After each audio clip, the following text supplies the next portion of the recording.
Ay, nako, Juvie.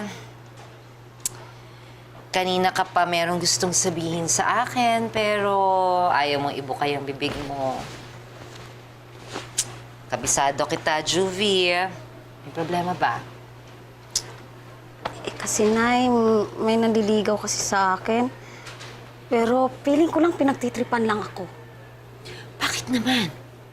Dentista namin siya sa opisina. Boss ko siya kung tutuusin nga. Ang daming magaganda at sexy na umaaligid sa kanya. Oh. Pero isang katulad ko lang ang pipiliin niya. Isang araw kasi, Nay, bigla niya ako nilapitan. Sinabi niya na gusto niya daw ako. Tapos, niyaya niya ako mag-date. Oh! Pero gumagawa ako ng excuse para makatanggi.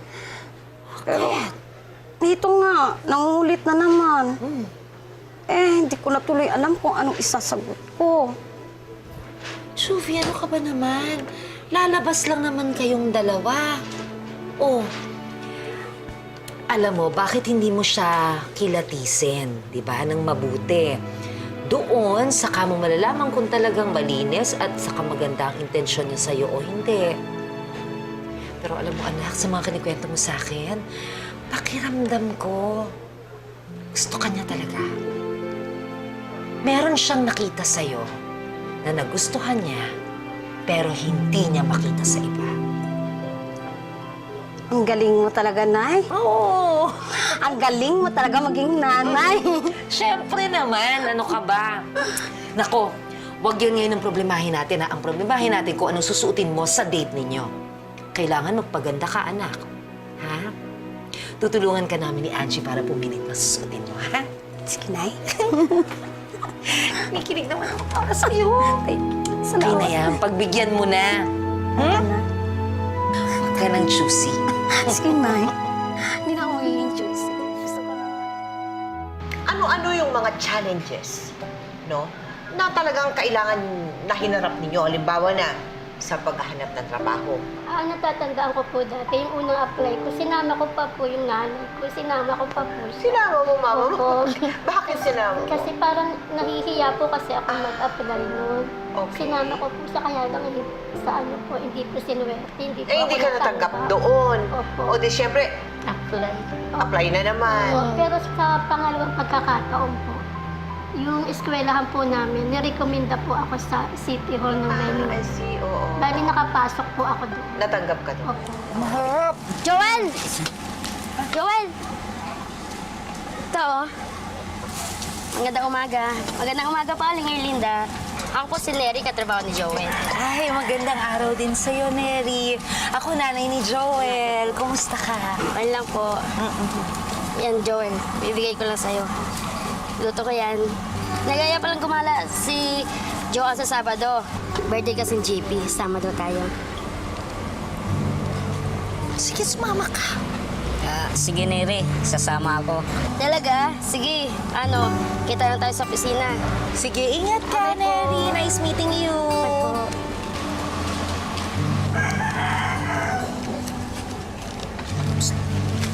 Mukhang may gusto sa'yo si Neri, ha? May papakain na, ha? Wala yun, Nay. Baso. Bait lang talaga si Neri. Alam mo, anak, bagay kayo. Oo nga, promise. Baso sa suot. Yung Nay. Nanay, oh. Tay, para sa'yo to. Thank you. Kuya, Joel. Okay sa'yo. Eto naman sa'yo, Ate Juvie. Hoy, Angie. Ikaw, baka naman nauubos na yung ipon mo, ha? Abay, linggo-linggo pinapasalubungan mo kami ng mga damit. Nay, hindi naman po. Mura lang naman po yung mga yan. Lalo na itong sa amin nila Ate Juvie at Kuya Joel. Kasi maliliit lang ang size namin. Naku, Juvie, tamang-tama. Yan na ang suotin mo sa date yun ni Doc Rico. Di ba? Ate Juvie, may date ka?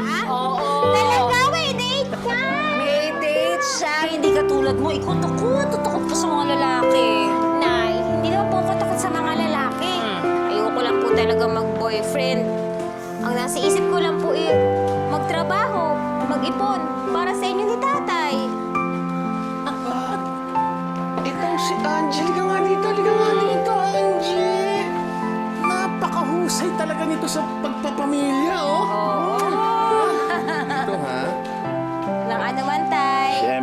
gusto rin namin ng nanay ninyo magkaroon kayo ng sarili-sarili ninyong mga pamilya bago man lang kami mawala.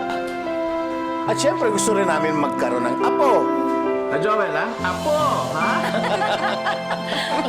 Kaya huwag niyong sayangin ang pagkakataon sa pag-ibig. Kailangan banat lang ng banat. Kung masaktan, ganun talaga eh. Ang pinaka-importante naramdaman ninyo kung paano maging masaya. Di ba? O tama ang tatay ninyo, ha? Kaya makikinig kayo. Ha? Thank you, Tita. Tay, ang gwapo mo ah. Sukat mo nga yan. Tempo yan. Sukat mo, sige.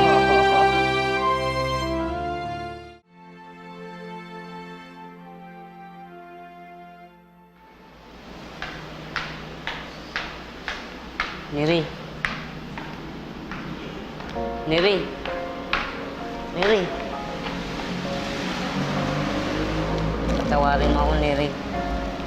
Ang iniisip ko lang kasi, ang sasabihin ng ibang tao, kung anong kahinatnan ng pamilya natin kapag naging tayo. Neri, pangako, hindi na ako maduduwag. Neri, mahal kita. Sana, tanggapin mo pa rin ako. Joel, itinuring kita noon, man of my dreams. Kasi may mga pangarap ka. Pero noon yun, Joel. Ngayon, hindi na eh. Nabura ng lahat. Sobrang mo ako nasaktan. Sorry, Joel.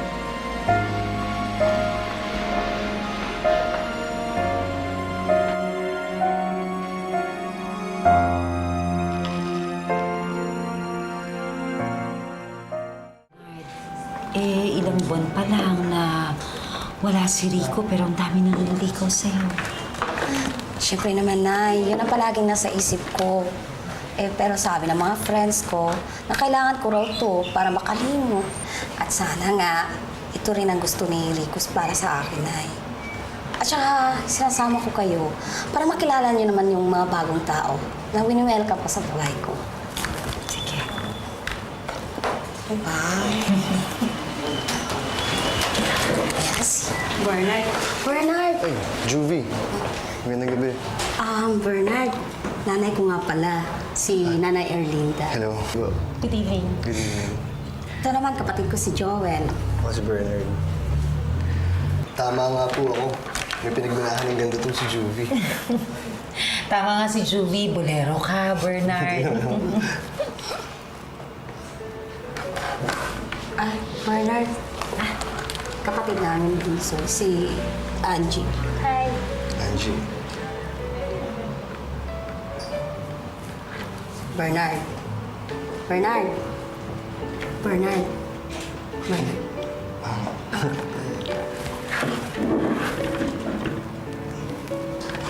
Order na tayo? Oo, tara. Apo ka kayo.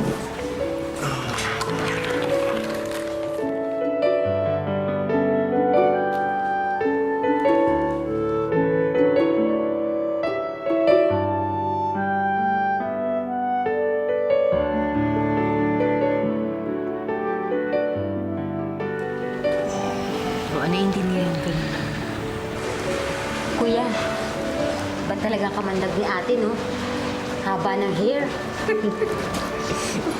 Pero kung akong pipili, doon ako kay Bernard. Isa doon sa ala niyo na panay niyo ng pera. Ginagawa kang ATM.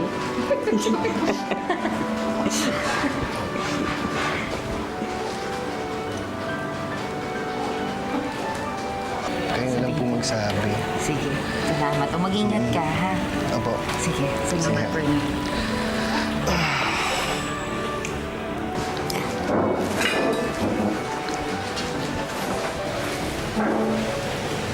Nay.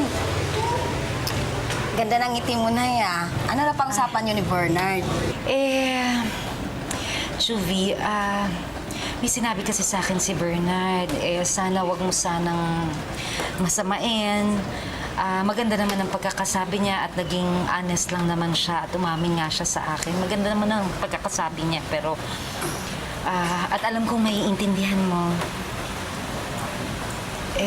ang sabi niya, si Angie na daw ang gustong ligawan ni Bernard. Nay, bakit ako? Eh, si Ate Juvie yung ka-textmate niya. Okay lang yun, Angie. Huwag mo na akong alalahanin. At saka, mayroon pa namang naniligaw sa akin. Si Alan. Kahit lagi nangungutang yun. May sense din naman kausap.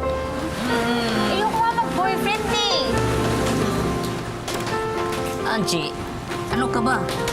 Kailangan mo nang mag-boyfriend para maranasan mo ng ma-in love. Ayoko nga, kuya. Angie, makinig ka sa akin ha. Anak, hindi naman sa pinamimigay kita o kaya gusto kong sagutin mo kaagad si Bernard. Siyempre gusto ko kilalanin mo muna siyang mabuti. Pero kasi napakatagal na panahon na. Eh, binubuhos mo ang oras at atensyon mo sa aming pamilya mo. Panahon naman siguro, anak, na turuan mo naman ang puso mo na magmahal. Diba? Oh.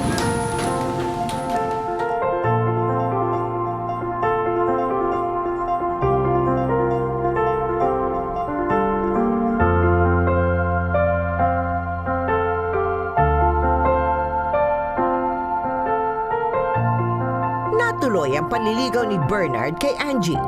Nakita naman ni Angie ang kabutihan ni Bernard, kaya hindi nagtagal, sinagot na rin niya ito. Habang si Juvie naman, hindi pinalad na maging masaya. Matapos mapatingnan sa doktor si Erlinda, nalaman nilang marami na pala itong karamdaman dahil sa komplikasyon sa diabetes. Dahil dito, nagpabalik-balik sa ospital si Erlinda at nabaon sa utang ang pamilya nila dahil sa mga bayarin sa ospital. Bukod dito, naging problema din nila kung sino ang mag-aalaga kay Erlinda dahil lahat sila ay nagtatrabaho. Kaya naman... O ate, anong oras na? Hindi ko pa papasok? Nag-resign na ako. Dito na ako sa tindahan para mabantayan ko na rin si nanay. Ha? Alam ba ito ni Kuya Joel? Ah, sinabi ko na kay Kuya Joel mo, nag-usap na kami. Tapos, ako yung panganay dito, kaya huwag ka na mag-alala. Ako nang bahala dito sa tindahan. O sige, umalis ka na para hindi ka malate. Sige na. Kaya ko to. Huwag ka na mag-alala. Sige.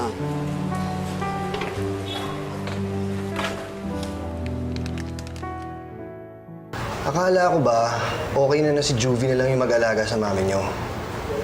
Ba't kailangan mo pa mag-resign sa trabaho? Bernard, hindi ko naman kayang umalis ng bahay habang nasa isip ko si nanay. Hindi rin naman ako makapagtrabaho ng maayos. Tutulong na lang kay Juvie mag-alaga sa kanya. Total, may tindahan naman kami. Doon na lang kami kukuha ng pagkakakitaan. Tsaka si Kuya Joel, magtatrabaho pa rin naman siya. Angie, paano yung pinag-iupunan natin? Paano yung mga pangarap natin? Nakakapag-antay naman yun. Tsaka ang priority ko ngayon si nanay. Paano na tayo? Ano mangyayari sa atin? Anong mangyayari sa atin? Mag-aalaga lang naman ako sa kanya. Hindi naman ako mangingibang bansa. Yung tinatanong ko, paano yung relasyon natin? Alam mo, Angie, you're being unfair. Bernard,